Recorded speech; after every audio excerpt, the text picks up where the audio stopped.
है उसके तरफ से कई लोगों में भ्रमित और जानकारी जा रही है कि हमारी ईएल और सभी चीज़ें खत्म कर दी गई हैं। निश्चित ही तौर पे जो एनएचएम के द्वारा हम लोगों की सुविधाएं पूर्व में मिल रही थी वो खत्म कर दी गई हैं। उसके लिए हम सभी लोग अथक प्रयास करते हुए आज माननीय उप मुख्यमंत्री जी से दोनों संगठन की मुलाकात हुई और माननीय उप मुख्यमंत्री जी को भी कुछ चीज़ें स्पष्ट तरीके से नहीं बताई गई थी और सारी 1 घंटे के करीब हम सभी लोगों की सार्थक चर्चा हुई है। उसमें उप मुख्यमंत्री जी ने एक-एक बिंदु को देखा है कि कौन सी चीज़ें पहले से हम लोगों को मिल रही थी और कौन सी चीज़ें विलोपित कर दी गई हैं। निश्चित ही मैं पूरे प्रदेश के संविदा कर्मचारियों को ये बताने में हर्ष होगा कि माननीय डिप्टी सीएम साहब ने कुछ समय मांगा है कि वो वरिष्ठ अधिकारियों से सार्थक चर्चा करेंगे और जिस तरह से हमारी ईएल हो, चाहे अनुबंध प्रथा हो, चाहे अप्रेजल जैसी कुरीति हो, उन सभी पर चर्चा करके निश्चित ही हम सभी लोगों को वो बताएंगे और जो हमारी चीज़ें पूर्व में दी गई हैं उसको वापस लाने का प्रयास संगठन करेगा। अब विजय भाई भी साथियों नमस्कार। जैसा कि पहले से विदित था कि दोनों संगठन मिलकर इस जो भावी स्थिति हम लोगों के सामने आई है उसका सामना करेंगे। उसी के लिए हमारी पूरी प्रदेश कार्यकारिणी टीम दोनों संगठनों की टीम मिलकर माननीय उप मुख्यमंत्री जी से हम लोग की एक अच्छी चर्चा हुई और डेफिनेटली है कि जब भी कोई समस्या आती है तो सर्वप्रथम हम किसी भी आंदोलन या किसी भी प्रक्रिया से गुजरने के पहले हम माननीयों को जो हमारे वरिष्ठ होते हैं उनसे हम एक चर्चा करते हैं और उनको हमारी बातों से अवगत कराते हैं। तो एक अच्छी बातचीत और एक अच्छे माहौल में हुई है और जो चीज़ें समस्याएं जो जितने भी कर्मचारी के मन में जो अप्रेजल हो या बहुत सारी छोटी छोटी चीज़ें सब आप लोगों को पता हो, ये हो कटौतरा हो या फिर ईपीएफ का है ना वेतन विसंगति हो, तो हर एक चीज़ों पे हम लोगों ने बिल्कुल बातचीत करी और उन्होंने इसको ध्यान से सुना है। हमें पूर्ण विश्वास है कि उन्होंने कुछ समय मांगा कि वजह हम इससे वरिष्ठ हमारे जो अधिकारी हैं उन लोगों से हम लोग बात करते हैं, फिर हम आपको उससे अवगत कराते हैं कितना ज़्यादा आपके लिए अच्छा प्रयास कर सकेंगे, है ना।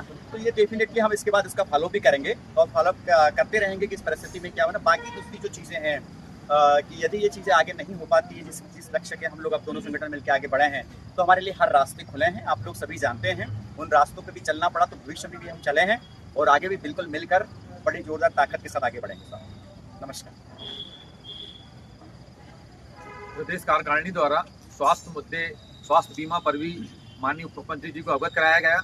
एनएचएम में 2023-24 से 15 करोड़ रुपए जो एनएचएम के सभी कर्मचारियों के लिए स्वास्थ्य बीमा के नाम पे केंद्र द्वारा दिया जा रहा है, उस बीमा की राशि से सभी कर्मचारियों का स्वास्थ्य बीमा हो सके इसका प्रयास किया जाएगा।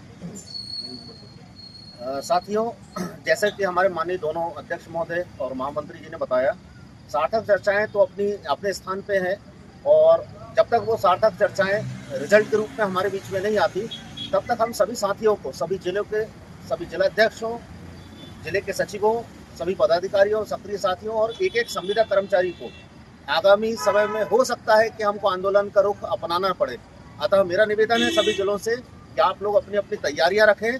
जितना भरसक प्रयास लोगों को संगठित करने का, बैठक करने का, वो सिलसिला हम कम से कम अपने जिलों में जारी रखें ताकि हो सकता है 15 दिन बाद, 20 दिन बाद या महीने बाद ये स्थिति आए कि हमको आंदोलन का रुख करना पड़े। तो जब भी ये प्रदेश कार्यकारिणी के हमारे दोनों अध्यक्ष महोदय की ओर से निर्देश प्राप्त होते हैं तो हम सभी अपने अपने जिले में आंदोलन के लिए तत्पर रह सके। उस समय में हमें अचानक कोई तैयारी ना करना पड़े, हम पहले से तैयार हैं। धन्यवाद।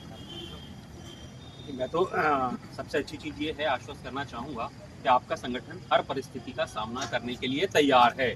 आज माननीय उप मुख्यमंत्री जी से मिले हैं, सारी चीज़ें बताई हैं कि जो हमें मिल रही थी वो भी हमसे छीन ली गई हैं, तो उससे हम लोग असंतुष्ट हैं, वो तुरंत वापस की जाएं और जो चीज़ जोड़ी जानी है उसके बारे में भी बताया गया है। तो उम्मीद है कि माननीय अधिकारियों से चर्चा करके जल्दी हमें सौंपेंगे। नहीं सौंपते हैं तो हम सब लोग तैयार हैं, जो भी संयुक्त निर्णय है वो हम सब लोग मिलकर के आगे बढ़ेंगे। धन्यवाद।